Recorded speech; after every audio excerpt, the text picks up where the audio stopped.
Banjara beats में आपका स्वागत है। आज हम आपकी मुलाकात न्यूमरोलॉजिस्ट सुधीर त्रिपाठी पंडित जी से करवाएंगे। आइए चलिए उनसे बात करें। नमस्कार। राधे राधे। पंडित जी, सबसे पहले तो मेरा सवाल आपसे ये रहेगा कि एस्ट्रोलॉजी है क्या बेसिकली, क्योंकि एस्ट्रोलॉजी ज्योतिष लोगों में बड़ी क्यूरियोसिटी है, लेकिन लोग सच्चाई तक नहीं पहुंच पाए या भ्रमित से हैं कुछ। तो मैं चाहता हूं कि आप सबसे पहले एस्ट्रोलॉजी क्या है इस पर थोड़ा सा बताइए। देखिए, ज्योतिष की अलग अलग विद्याएं हैं। जैसे हम कह सकते हैं कि एस्ट्रोलॉजी 12 राशियों पर की गई गणना होती है। अंक ज्योतिष जो है नाम और डेट ऑफ बर्थ के हिसाब से गणना की जानकारी होती है। हस्तरेखा, हाथ पे बनी हुई रेखाओं से जो गणना की जाती है वो हस्तरेखा। प्रश्न कुंडली, प्रश्न पर आधारित गणना प्रश्न कुंडली होती है। और इसके अलावा भी बहुत सारे रेकी, टैरो कार्ड या तमाम गणनाएं होती हैं। और इन सभी का संबंध जो है वो सिर्फ और सिर्फ 9 ग्रहों से होता है। अब जो भी ज्योतिषाचार्य जिस गणित में अच्छी जानकारी रखता है वो व्यक्ति को उतनी ही अच्छी राह दिखा सकता है, मार्ग दिखा सकता है ज्योतिष के माध्यम से। अच्छा पंडित जी, एक चीज और है कि जैसे ज्योतिष में एक कैलकुलेशन के आधार पर हम भविष्य में होने वाली चीजें या भूतकाल में जो घटनाएं घट चुकी हैं उनके बारे में हम जानकारी प्राप्त कर पाते हैं। आमतौर पर एस्ट्रोलॉजर ऐसा ही करते हैं, क्योंकि अपनी प्रामाणिकता सिद्ध करने के लिए वे कुछ पुरानी घटनाओं का उल्लेख करते हैं, उसके बाद फिर भविष्य के बारे में बताते हैं। तो मेरा सवाल आपसे ये है कि एस्ट्रोलॉजी में जो भी कैलकुलेशन के आधार पर जो बताया जाता है उसकी अगर हम प्रतिशत में आंकें तो कितने प्रतिशत वो सत्य होते हैं? देखिए, ज्योतिष जो है एक राह दिखाने का काम करता है। ज्योतिष कभी भी किसी का भविष्य नहीं बताता है, वो सिर्फ आपको एक सही राह दिखाता है। रही बात इस बात की कि हम भविष्य या भूतकाल के बारे में बता देते हैं, तो ये एक गणना है, मैथमेटिक्स कैलकुलेशन है, जिसके आधार पर कोई भी ज्योतिषाचार्य कुछ ना कुछ बता ही देता है। उसमें कोई बहुत बड़ा कार्य नहीं है या बहुत बड़ा ऐसा कुछ नहीं है जिसमें कहा जाए कि इसके आधार पर जो है ये कहा जाए कि ये सही है। तो मतलब जो भी ज्योतिषाचार्य द्वारा भविष्य की घटनाओं के बारे में बताया जाता है वो संभावित रहती है, मतलब उसमें प्रमाणिकता ये नहीं होती कि ये ऐसा हो ही जाएगा। ऐसा हो भी सकता है और नहीं भी हो सकता, मतलब 50-50 का रेशियो दोनों तरफ। देखिए, ज्योतिष जो है एक संभावनाओं का क्षेत्र है, सफलता की गारंटी नहीं है, मेरा ऐसा मानना है। ज्योतिष का जो सही अर्थ होता है, ज्योतिष को अगर हम संधि विच्छेद करें तो ज्योति प्लस ईश। ज्योति मीन्स होता राह, मार्ग, और ईश्वर, ईश यानी ईश्वर। तो ईश्वर के द्वारा जो मार्ग दिखाया जाए गणना के द्वारा, वो सही ज्योतिष है। तो बड़ी जी, ज्योतिष में अंक ज्योतिष भी एक विद्या है, तो इस पर आप कुछ हमें बताइए, क्योंकि आप बेसिकली न्यूमरोलॉजी से जुड़े हुए हैं और इसी के आधार पर आप गणना करके लोग को बताते हैं। तो अंक ज्योतिष क्या है, इस बारे में आप देखिए, इसके लिए मैं सबसे पहले आपको एक उदाहरण दूंगा। उदाहरण ये हैगा कि जैसे किसी घर में 2 जुड़वा बच्चे जन्म लेते हैं, दोनों की कुंडली बनाए तो कुंडली एक जैसी बनती है, ग्रह चक्र एक जैसे होते हैं, लेकिन भविष्य एक जैसा नहीं होता है। बच्चे जब पैदा होते हैं तो माँ बाप नाम रखते हैं, और ज्योतिष शास्त्र ये कहता है कि 12 साल तक ग्रह दशा बच्चों के काम नहीं करते, क्योंकि प्रथम 4 वर्ष माँ के ग्रह काम करते हैं, द्वितीय 4 वर्ष पिता के ग्रह काम करते हैं, और तृतीय 4 वर्ष जो है वो पूर्वजों के काम करते हैं। और 12 साल के बाद जो बच्चों के नाम अलग अलग ग्रह पे चले जाते हैं, अगर किसी बच्चे का गलत ग्रह पे गया तो वहाँ से कहते हैं, एक सिद्धांत है आकर्षण का सिद्धांत, लॉ ऑफ अट्रैक्शन, तो वो उसके रास्ते गलत होते जाते हैं और वो असफल रहता है। और जिसका सही ग्रह पे होता है उसे रास्ते सही मिलते हैं तो वो सफल होता जाता है। अगर आप देखें तो दुनिया में जितने भी सक्सेस लोग हैं, भारत में या विश्व में, उसमें जो भी सफल लोग हैं वो अंक ज्योतिष को ही मानते हैं। उसके मैं आपको 2 उदाहरण दूंगा। जैसे अभी कुछ समय पहले अक्षय कुमार की एक फिल्म आई थी जिसके डायरेक्टर थे निखिल अडवाणी। निखिल जी ने अपने नाम में एक्स्ट्रा के लगाया और फिल्म मूवी का जो नाम था वो था एयरलिफ्ट। इसके पहले उनकी सारी पिक्चर जो है फ्लॉप हो रही थी और ये हिट हुई। इसी प्रकार जयललिता ने सन 2000 में एक यज्ञ भी किया था और अपने नाम के लास्ट में एक एक्स्ट्रा ए जोड़ा था। उसके बाद जयललिता ने सफलता के सारे मुकाम हासिल किए। तो ये हमारे पास दो उदाहरण हैं ये जो अंक ज्योतिष से संबंधित है। इसलिए अंक ज्योतिष की गणना जो है सबसे सटीक है और इसीलिए सफल लोग जो है उसको फॉलो करते हैं। अच्छा पंडित जी, यहाँ पर एक प्रश्न मैं आपसे और करूँगा कि जैसे नॉर्मल ज्योतिष में ज्योतिषाचार्य कहते हैं कि बच्चे का जब जन्म हुआ तो जन्म के दौरान जो नक्षत्र हैं या जो और ग्रह हैं तो वहीं से उसका सारा कुछ शुरू हो जाता है। तो फिर अगर अंक ज्योतिष में नाम से होता है, फिर दोनों में अगर डिफरेंस है तो वो क्या डिफरेंस है? देखिए, दो चीजें हैं। जो डेट ऑफ बर्थ है, जन्म तिथि है बच्चे की। जन्म तिथि, जन्म का होना वो ईश्वर के हाथ में है, किसी इंसान के हाथ में नहीं। इसके बाद आपने सुना हुआ एक कहावत है कि चांदी की चम्मच लेके पैदा होना। तो ऐसा तो लाखों करोड़ों में एकाध ही होता है। अब प्रत्येक कुंडली में कुछ ना कुछ कमी है और कुछ अच्छाई है। ज्योतिषाचार का काम है उस कमी को दूर करने का प्रयास करना और अच्छाई को उस बच्चे के माँ बाप को या बच्चे को राह दिखाना ताकि वो उस राह पे चल के सफलता हासिल कर सके।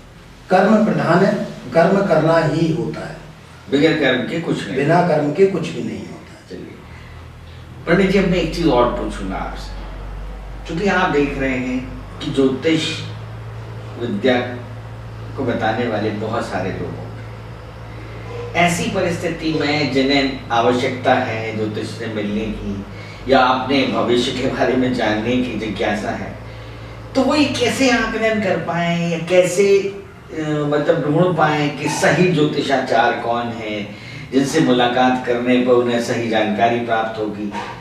इसका आम आदमी कैसे जस्टिफिकेशन करे, क्योंकि समस्या यही आगे सबसे बड़ी है। देखिए, इसके लिए तो हम ये कहना चाहेंगे कि ज्योतिषाचार्य तो अपना काम कर रहा है। अब वो कितना जानकार है, कम जानकार है या अधिक जानकार है, वो एक अलग बात है। लेकिन जो ज्योतिषाचार्य के पास जा रहा है उसे भी कम से कम इतना तो ज्ञान ले लेना चाहिए कि हम जिस ज्योतिषाचार्य के पास जा रहे हैं वो सही हमको राह दिखा पाता है या नहीं। और उसके लिए बहुत सारी चीज़ें होती हैं कि जैसे हम अमूमन ज्योतिषाचार्य रत्न पहनाते हैं, तो ज्योतिषाचार्य से आप क्वेश्चन कर सकते हैं कि रत्न की आयु कितनी है, क्योंकि आयु तो हर चीज़ की है, हमारी है, आपकी है, घर हमारा मकान है, कपड़ा है, सबकी आयु है। तो रत्न की आप आयु पूछें तो जो ज्योतिषाचार्य आपको जानकार होगा तो सही जानकारी देगा, नहीं होगा तो निश्चित है वो जानकारी नहीं दे पाएगा। तो ऐसे बहुत सारी चीज़ें हैं जिससे आप आकलन कर सकते हैं कि ज्योतिषाचार्य वाकई में आपको सही राह दिखा पा रहा है या नहीं, क्योंकि ज्योतिषाचार्य का कार्य सिर्फ आपको राह दिखाना है, चलना खुद करना। अच्छा, ऐसे में आप अपने आप को कैसे जस्टिफाई करेंगे? देखिए, ज्योतिष अपने आप में जैसे ब्रह्मांड है तो ज्योतिष का भी कोई ऐसी नाप नहीं है, कोई वो नहीं है कि जिसको कह सके कि हम सबसे बड़े ज्ञानी हैं।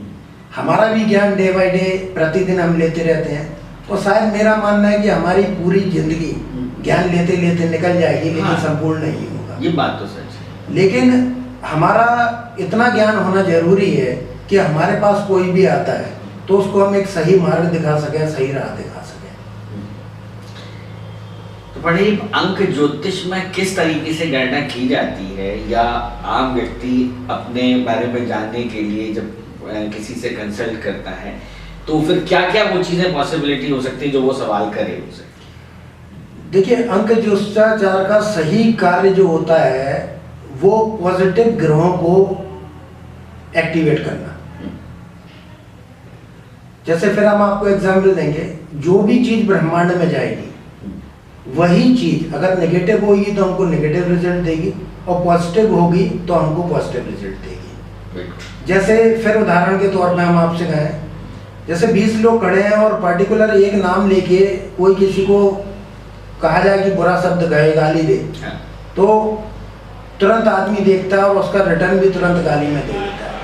और वही दूसरा पार्ट देखें कि अगर हम किसी को सम्मान दें तो उसका रिटर्न भी हमको सम्मान आता है। यानी ब्रह्मांड में जो भी चीज जाएगी वो आपको रिजल्ट देगी।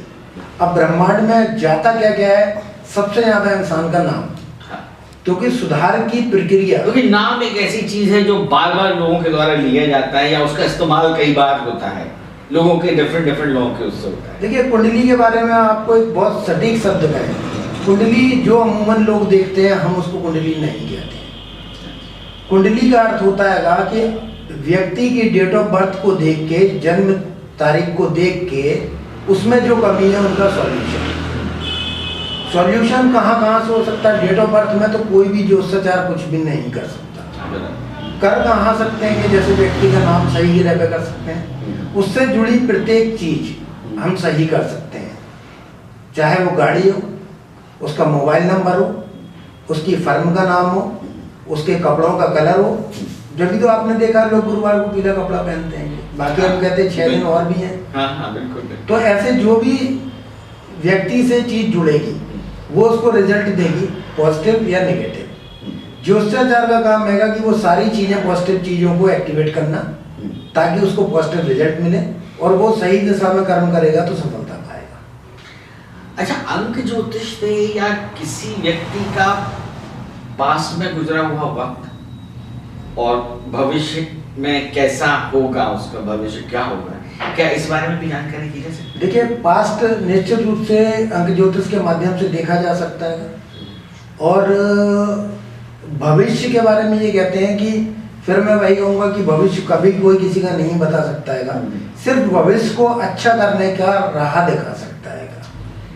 तो पंडित जी एक एग्जाम्पल ले लेते हैं, चलिए मेरे अपने से ही ले लेते हैं कि जैसे मेरी डेट ऑफ बर्थ जो है 20 सितंबर 1972 है, तो 20 का जोड़ देते हैं, 2 वो हुआ, 2 मूलांक हुआ, 2 मूलांक हुआ।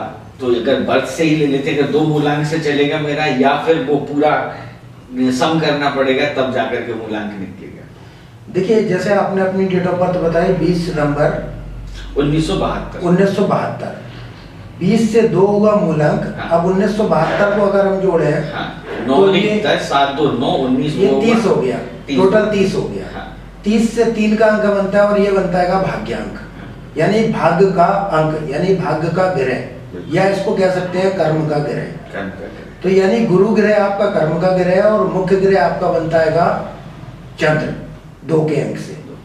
अब इसको ऐसा कह लो ये जीवन रूपी गाड़ी है जिसके 2 प्रमुख ग्रह हैं। इसको ऐसा कह लो जैसे ट्रेन है, उसमें एक ड्राइवर है और एक गार्ड है। राइट, अगर दोनों मित्र है तो राइट टाइम चलती रहती है, और दोनों अगर अपोजिट ग्रह होंगे तो लेट लतीफ होती है। आई तो फिर भी लेट लतीफ होती है। ज्योतिषाचार का काम यही है कि जैसे दोनों अपोजिट ग्रह हैं तो बीच में एक ऐसे मित्र ग्रह को खड़ा करना जो दोनों का मित्र हो, तो निश्चित है कि बैलेंस करना, और यही ज्योतिषाचार का काम होता है।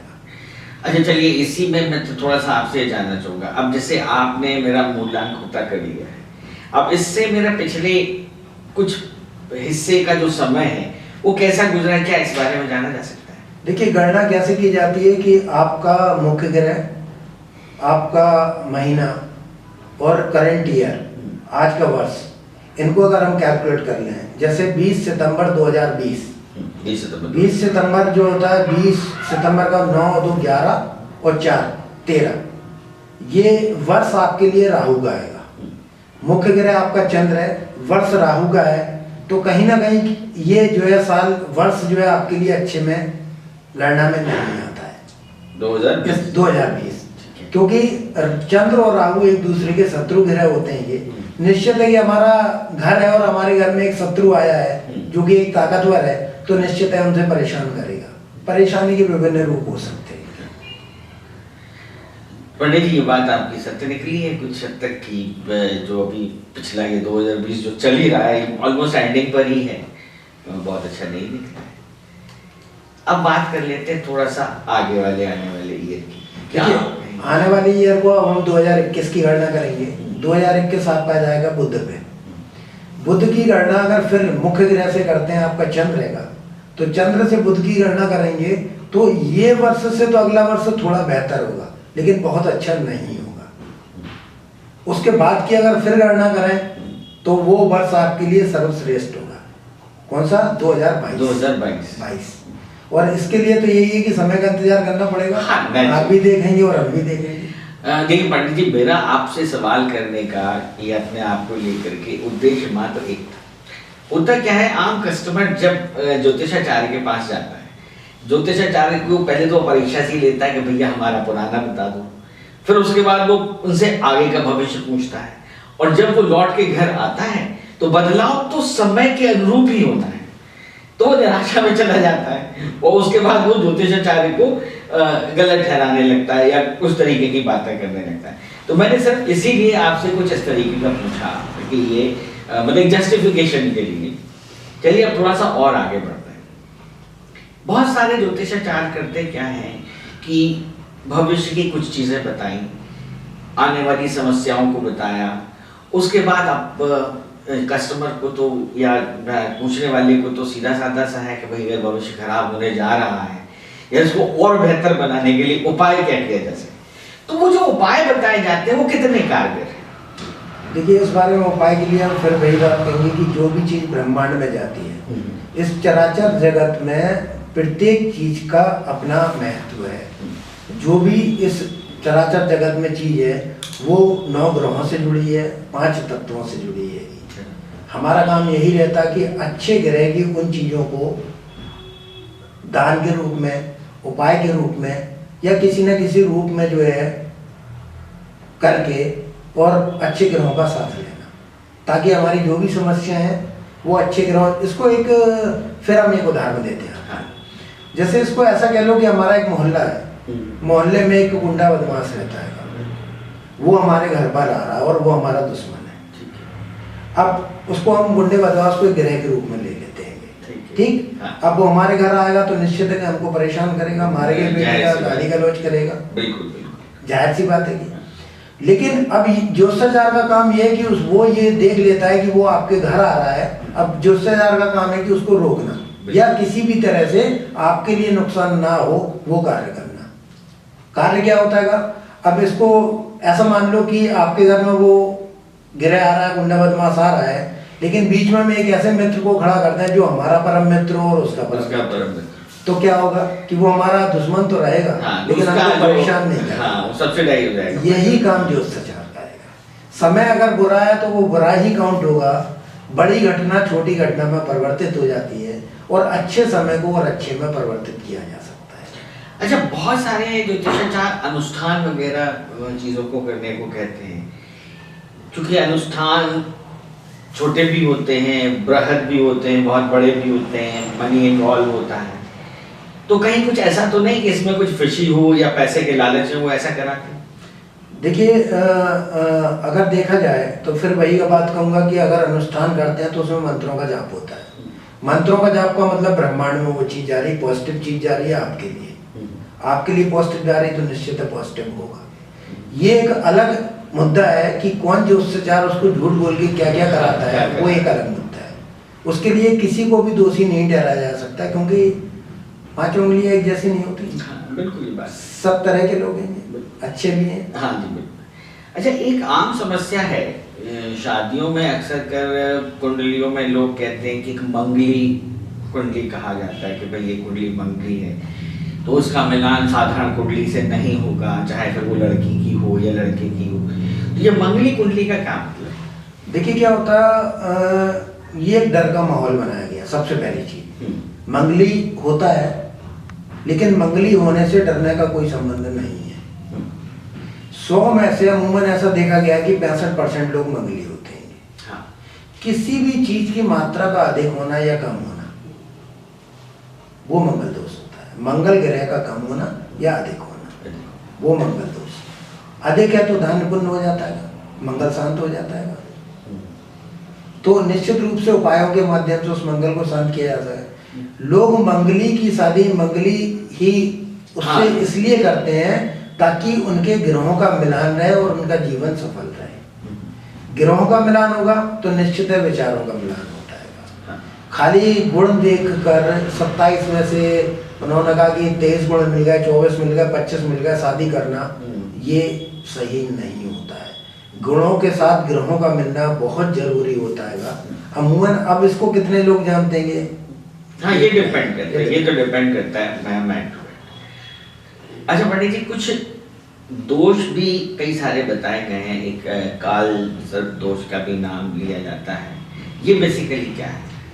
देखिए, इस बारे में जहाँ तक हमारा अध्ययन है कि काल सर्प दोष नाम की कोई भी चीज होती ही नहीं है, और इस बारे में हमारा ये कहना है कि कोई जो शिष्टाचार कहता है कि होती है, तो हम तो उससे ज्ञान लेने के लिए हमेशा तैयार हैं, वो बताए। हमारे पास तमाम ऐसे प्रमाण हैं जो ये सिद्ध करते हैं कि काल सर्प दोष नाम की कोई भी चीज नहीं होती है, सिवाय ये डराने के और पैसा कमाने के अलावा कुछ भी नहीं है। चलिए, एक चीज और मैं आपसे पूछना चाहूंगा कि काल सर्प दोष तो एक चीज और भी हो गई। बहुत सारी बार ये होता है कि लोग कुंडली दिखाने जाते हैं पंडित जी को, और पंडित जी ने कहा कि नहीं, आने वाले भविष्य में आपको ये परेशानी होगी, आने वाले भविष्य में आपको ये परेशानी होगी, अब आपको ये अनुष्ठान कराना है, अब आपको फलानी यात्रा पर जाना है, आपको इतना सारा दान देना है। तो ये सारी चीज़ें कितनी जायज़ हैं? वैसे तो मैं ये पूछ चुका हूँ, लेकिन मैं दोबारा आपसे पूछ रहा हूँ। देखिए, किसी भी प्रकार से ग्रहों की शांति, उसके तमाम साधन हो सकते हैं। अगर हम वो करते हैं तो उसका लाभ निश्चित रूप से हमको होता है, वो अनुष्ठान के रूप में हो, या किसी मंदिर में जाके पूजा पाठ के रूप में हो, या रत्न के रूप में हो, या किसी भी रूप में हो, तो निश्चित रूप से वो प्रभावी चीज होती है। चलिए पंडित जी, आज आपसे मुलाकात करके हमें बहुत अच्छा लगा, और शायद हमारे दर्शकों को भी कुछ नई जानकारियाँ प्राप्त होंगी, और आगे भी हम आपसे ऐसे विषयों पर चर्चा करते रहेंगे। आपका बहुत बहुत धन्यवाद। राधे राधे। यदि आप अपना टैलेंट बंजारा बीट्स के साथ शेयर करना चाहते हैं तो 2 से 3 मिनट का वीडियो हॉरिजॉन्टल में बनाकर इन नंबरों पर भेजें।